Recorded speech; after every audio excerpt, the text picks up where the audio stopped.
তো বন্ধুরা আজকে আমি ভিডিওতে কিছু আপডেট দেবো তোমাদেরকে। ২-৩টা মুভির ট্রেলার ড্রপ করতে হচ্ছে, সেগুলো রিভিউ করব। তার সাথে বর্ডার 2 মুভির ৩ দিনে বক্স অফিস কালেকশন নিয়ে কথা বলবো। তার আগে বলে দিই, তোমরা যদি রিভিউ দেখা পছন্দ করো তাহলে আমার এই চ্যানেলটা সাবস্ক্রাইব করে দিও, কারণ আমি এই চ্যানেল সবসময় রিভিউ করে থাকি। তো প্রথমে আমি বর্ডার 2 মুভির ৪ দিনের বক্স অফিস কালেকশন নিয়ে কথা বলবো। মুভিটা ৪ দিনে কত কোটি টাকা কালেকশন করলো ইন্ডিয়াতে, আর ওয়ার্ল্ড ওয়াইড কত কালেকশন করছে। তো মুভিটা প্রথম দিনে কালেকশন করছিল ৩০ কোটি টাকা। তারপরের দিন কালেকশন করছে, সেদিনকে শনিবার ছিল, সেদিনকে হাফ হলিডে থাকে। তো সেদিনকে ৩৬ কোটি টাকা কালেকশন করছে, একটা ভালো কালেকশন করে দিছে। তারপর দিন কালেকশন করছে তোমার, সেদিন রবিবার থাকে, সেদিন তো পুরো হলিডে সম্পূর্ণ বন্ধ থাকে। তো সেদিনকে কিন্তু ৫৪ কোটি টাকা কালেকশন করে দিচ্ছে। তারপর দিন ২৬ জানুয়ারি, সেদিনও বন্ধ পাইছিল তারা। তো সেদিন কিন্তু আর একটা ভালো কালেকশন করে দিচ্ছে, তারা ৫৯ কোটি টাকা কালেকশন করছে সেদিনকে। শাড়িন দলের যেভাবে মানে ফর্ম চলতেছে বর্তমান, অসাধারণ ভাই। এরকম বোধহয় বলিউডে এখন বর্তমান কেউ নাই কিন্তু এরকম ভাবে কালেকশন করে দেওয়ার মতো। তো মুভিটা ৪ দিনে কালেকশন করছে ১৮০ কোটি টাকা। খুব ভালো কালেকশন করে দিছে, নেট কালেকশন এটা ইন্ডিয়ার। আর মুভির ওয়ার্ল্ড ওয়াইড কালেকশন ২০০ কোটি টাকা পার করে দিছে ৪ দিনে। তো সেই খুব একটা ভালো কালেকশন করছে। আমার মনে হয় গাদার 2 মুভির রেকর্ডটা ভেঙে দিতে পারবো আরামসে। ৫০০ কোটি টাকা কালেকশন করে দিতে পারবে মুভিটা।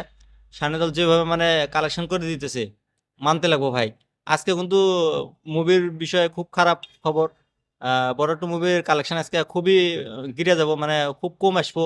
কারণ বুক মাই শোতে আমি যেরকমভাবে কালেকশন দেখলাম, পার ঘন্টায় ১৭-১৫ হাজার টিকিট বেচতেছে। ওই হিসাবে বহুত কম আসতে পারে, আজকে কমসে কম ১৫ থেকে ১৬ কোটি টাকা আসতে পারে। তারপর আপডেটটা হলো, বিজয় সেতুপতির একটা নতুন মুভি এসেছে। মুভিটার নাম হলো গান্ধী টক্স। তো ট্রেলার ড্রপ করে দেওয়া হয়েছে অল্প আগে, তো ট্রেলারটা আমি দেখলাম। তো ট্রেলারটা কেমন হচ্ছে সেটাই বলবো তোমাদেরকে।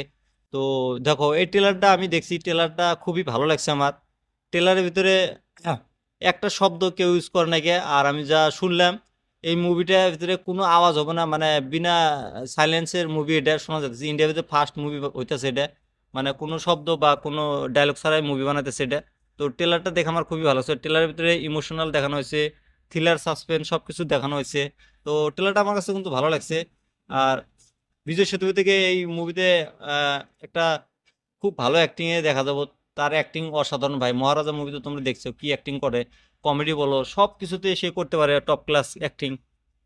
তো ট্রেলারটা আমার কাছে খুবই ভালো লাগছে। ট্রেলারের ভিতরে মিউজিক গুলো কিন্তু খুবই ভালো হয়েছে, এ আর রহমান এই মুভিতে মিউজিক দিতেছে। তো অসাধারণ মিউজিক। তারপর ২-৩টা ক্যারেক্টার আছে এই মুভিতে, হিরো আছে, তো নামটা আমি ঠিক বলতে পারলাম না। তো অসাধারণ ট্রেলার, তোমরা যদি চাও মুভির ট্রেলারটা যায় দেখতে পারো। ট্রেলারের সময় রাখা হয়েছে বোধহয় ২.৫ মিনিটের মতো। তো ভালো একটা ট্রেলার দেখলাম। তারপরে আপডেটটা হলো, সঞ্জয় মিশ্রের একটা নতুন মুভি এসেছে, বধ 2। তো ট্রেলার ড্রপ করে দেওয়া হয়েছে অল্প আগেই, তো ট্রেলারটা দেখলাম আমি। ২ মিনিট ১৯ সেকেন্ডের ট্রেলার এটা। ট্রেলারটা দেখে আমি যেটা বুঝলাম, এটা একটা ক্রাইম থ্রিলার ফিল্ম হবো। তো এখানে সঞ্জয় মিশ্রাকে দেখা যাবো, তারপর নীনা গুপ্তাকে দেখা যাবো। আর এই মুভির ডিরেক্টর হলো যশপাল সিং সিন্ধু। তো অসাধারণ ট্রেলার ড্রপ করতেছে। ট্রেলারের মধ্যে মিউজিক কিন্তু ভালো ছিল, বিজিএম সাউন্ডও ভালো, সিনেমাটোগ্রাফি খুব ভালো হয়েছে। তো সব মিলে ট্রেলারটা কিন্তু খুব সুন্দর ট্রেলার। ট্রেলারের ভিতরে সাসপেন্স ভালো দেখানো হয়েছে, অ্যাকশন সিন দেখানো হয়েছে। আর সঞ্জয় মিশ্রাকে একটা আলাদা অবতারে দেখা গেছে। তাকে আমরা বেশিরভাগ কমেডি করতে দেখি। তো অসাধারণ ট্রেলার ড্রপ করে দিচ্ছে এটা। তারপরে আপডেটটা হলো, তোমার হলো বিজয় দেবগণের একটা নতুন মুভি এসেছে, মুভিটার নাম হলো রানাবলী। তো রানাবলীর টিজার ড্রপ করে দেওয়া হয়েছে কালকে রাতে একটা ছোট ১ মিনিট কত সেকেন্ড এবার। তো টিজারটা আমার থেকে খুবই ভালো লাগছে। টিজারের ভিতরে অ্যানিমেশন দিয়ে সবকিছু বুঝাই দিছে। লাস্টের দিকে বিজয় দেবগণের একটা লুক দেখানো হয়েছে, সে ঘোড়ার ভিতরে চড়ে আসতেছে আর পিছনে একটা লোককে বান্ধে নিয়ে আসতেছে।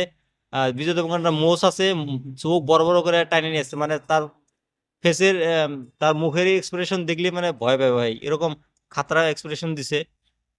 মুভিতে রেশমিকাকেও দেখা যাবো। আর টিজারটা খুবই ভালো হয়েছে, বিজিএম সাউন্ডগুলো ভালো ছিল। আর এই মুভির ডিরেক্টর হবো রাহুল নামের একজন। তো তারপরে আপডেটটা হলো, আহ, মঞ্চু মনোজকে নিয়ে। মঞ্চু মনোজের একটা নতুন মুভি এসেছে, ডেভিড রেড্ডি নামের। তো পোস্টার লুক রিলিজ করে দেওয়া হয়েছে, আমি দেখছি। তো অসাধারণ সে কাজ করে। কিছুদিন আগে মিরে মুভিতে ভিলেনের চরিত্র দেখা গেছে। আর তারপরে কিছুদিন আগে একটা ভূতের মুভি করছিল। তো সে একটা খুব ভালো অ্যাক্টার, তার বহুত মুভি দেখছি আমি। তো বাকি এই রিভিউটা তোমাদের কাছে কেমন লাগছে তোমরা কমেন্ট করে জানিয়ে দিও। এরকম রিভিউ দেখার জন্য আমার এই চ্যানেলটা সাবস্ক্রাইব করে দিও।